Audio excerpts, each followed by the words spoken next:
bien sûr que j'ai des craintes. Le passé récent des Lions et même un peu un passé moyen.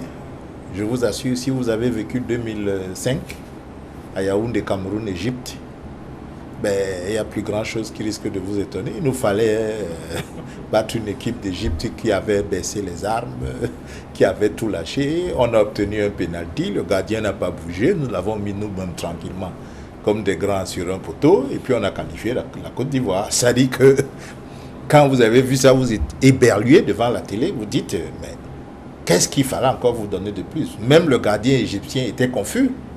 Il a fait un geste de confusion pour dire, mais j'ai même pas bougé. Comment il tire sur le poteau? Vous comprenez que dans le foot, il y a des choses qui peuvent arriver et c'est ça qui fait son plaisir. Hein. Donc moi j'ai des craintes.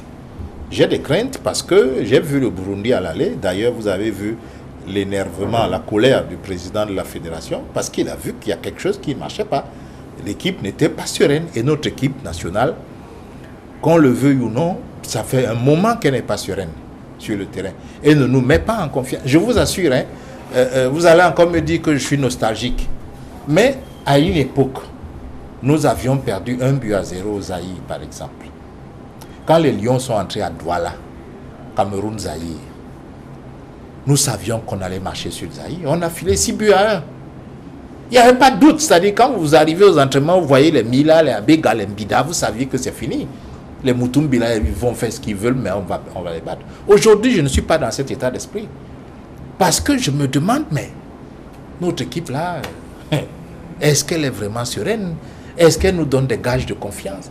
Est-ce qu'on peut même la composer de façon indiscutable? Aujourd'hui, je lis sur les réseaux sociaux, chacun fait sa défense, chacun fait son mieux de terrain, son attaque, tel sera là, tel ne sera pas là. C'est assez confus.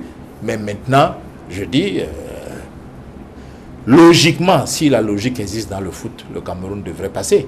Mais malheureusement, et heureusement pour l'incertitude du sport, il n'y a pas de logique. Et c'est bien. Et on aura l'occasion de parler des forces en présence des deux équipes dans cette émission.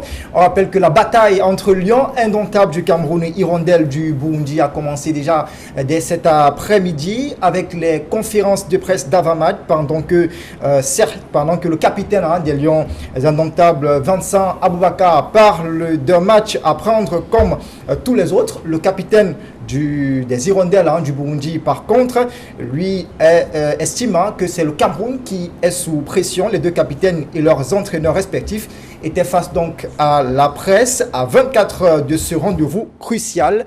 Les précisions de nos envoyés spéciaux à Garoua, Raphaël Dipanda et Aïe Cyril dans ce reportage.